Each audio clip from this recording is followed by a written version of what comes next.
নমস্কার বন্ধুরা, আরেকটি নতুন গল্প শোনার জন্য আপনাদের স্বাগত।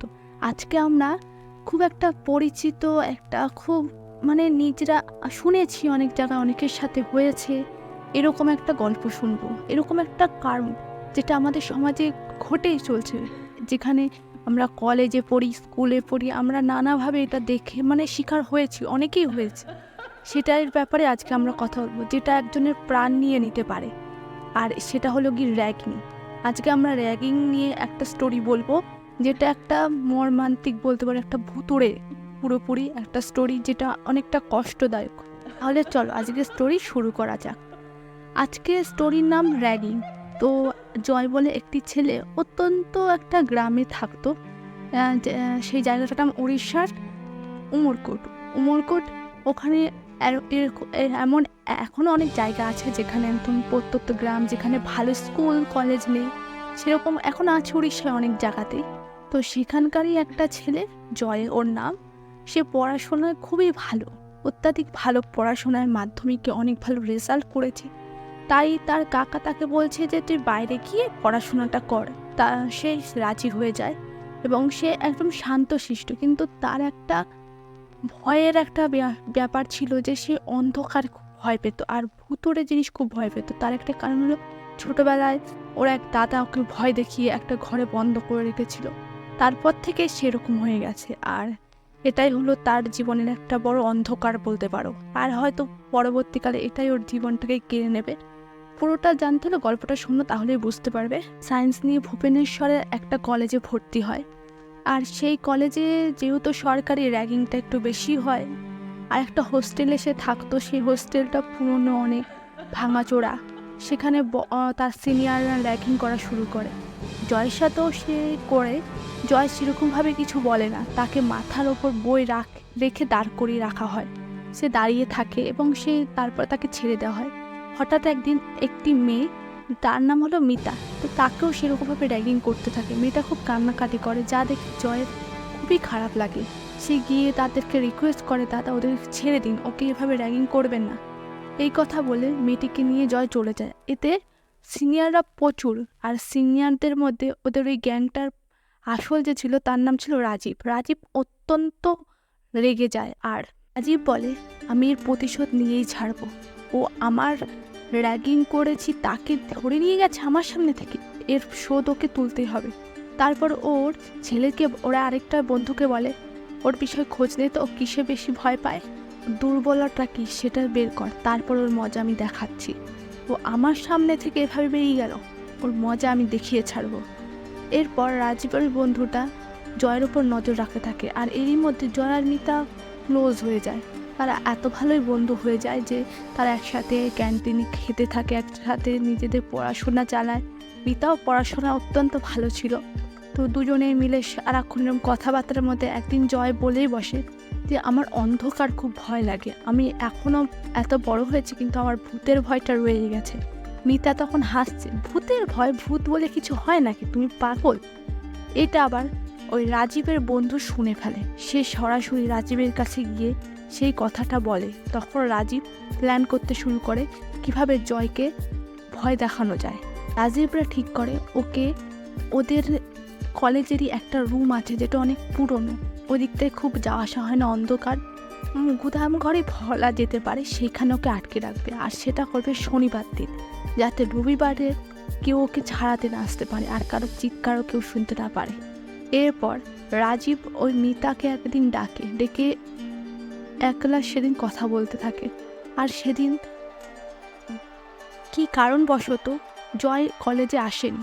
তখনও মিতার ফোন থেকে রাজীবকে মেসেজ করে বলে, তাড়াতাড়ি কলেজে আসো, রাজীবরা আমাকে আটকে রেখেছে, তাড়াতাড়ি চলে আসো।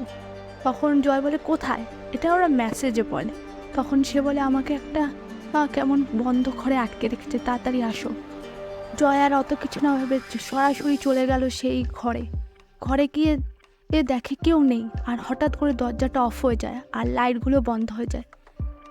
সাথে সাথে জয় চিৎকার করতে থাকে, কে আছো, দরজা খোলো, দরজা খোলো, আমার এখানে ভয় লাগছে, দরজা খোলো। এরপরে রাজীবদের প্ল্যান মতো ওরা জয়কে ভূতের ভয় দেখানো শুরু করে। বারবার গলা আর আওয়াজ পাল্টে ডাকা শুরু করে, টেবিল সব ফেলে দেওয়া শুরু করে। ফোন করে ৮ ঘন্টা কাটার পর জয় ভয়ে অজ্ঞান হয়ে যায় সেখানে। ওদিকে মিতা জয়কে খুঁজতে থাকে। রাজীবকে বারবার জিজ্ঞেস করে, জয়কে কোথায়, কি মেসেজ করেছো আমাকে বলো, তোমরা মেসেজগুলো ডিলিটই বা কেন করেছো, তাড়াতাড়ি বলো জয়কে কি করেছো, আমি নয়তো প্রফেসরের কাছে গিয়ে তোমাদের নামে কমপ্লেন করব। তখন রাজীব বলে, কমপ্লেন কর, তারপর যে তোর জয়ের কী হবে তুই ভাবতেও পারছিস না, বুঝেছিস, তাহলে নিজের চরকায় নিজের তেল দে, ওর টাইম হলো ঠিক বেরিয়ে যাবে, ঠিক আছে, তুই ভাবিস না, বেরো এখান থেকে। এই কথা বলে মিতাকে তাড়িয়ে দেয়। মিতা তো টেনশনে ঘুমোতেই পারছে না। এরই মধ্যে হঠাৎ করে মিতার মনে হলো হয়তো ওকে কোথাও আটকে রেখেছে, তাই সেই কলেজের এদিক ওদিক খোঁজা শুরু করে দেয়। এরপর দিন রবিবার দিন সকালে, শনিবার দিন রাত পুরো ওরকমভাবেই যায়। রবিবার দিন সকালে রাজীব মিতাকে ডেকে নিয়ে বলে, ওকে ওই গোদাম ঘরে আটকে রেখেছি, যা ওকে ছাড়িয়ে নিয়ে আয়। সাথে সাথে মিতা সেই ঘরে দৌড়ে যায় আর জয়কে ছাড়িয়ে নেয়। কিন্তু এরপর থেকে জয়ের অবস্থা খুব খারাপ হতে শুরু করে। ও সারাদিন ভয়ে কুঁকড়ে থাকে, রাতে লাইট অফ করে ঘুমাতে পারে না, একা কোথাও যেতে পারে না। মিতা ওর বাড়িতে ফোন করে, বাড়ির লোকরা এসে ওকে নিয়ে যেতে চায়, কিন্তু ও যেতেও চাইছে না। ওর সব কিছু কেরিয়ার রয়েছে, ওর পরীক্ষার সামনেও কী করবে বুঝতে পারছে না। এদিকে মিতা প্রিন্সিপালের কাছে রাজীব নামে কমপ্লেন করলে রাজীবদের ওয়ার্নিং দিয়ে ছেড়ে দেয়, কিন্তু কিছুই বলে না, কারণ ওরা অনেক বড় লোক ঘরের, তাই ওদেরকে কিছুই বলে না সেরকমভাবে। কিন্তু ওইদিকে জয়ের অবস্থা ক্রমশ খারাপ হতে থাকে। এরই মধ্যে পরীক্ষা হয়। পরীক্ষায় জয়ের ফল খুবই খারাপ হয়। ও বলতে পারো 3টে সাবজেক্টেই ফেল করে। আর এটা দেখে জয় আরও ভেঙে পড়তে শুরু করে। কিছু মিলে যেন জয় একদম ভেঙে পড়েছে। ও রাতে ঘুমোতে পারছে না, নিজের পড়া ঠিক করতে পারছে না। পরীক্ষা এত না খারাপ ফল পেয়েছে যেটা ওর জীবনে ভাবতেও পারেনি। এরই মধ্যে মিতা ঠিক করে ওর বাড়ির লোককে ফোন করে সব জানায়।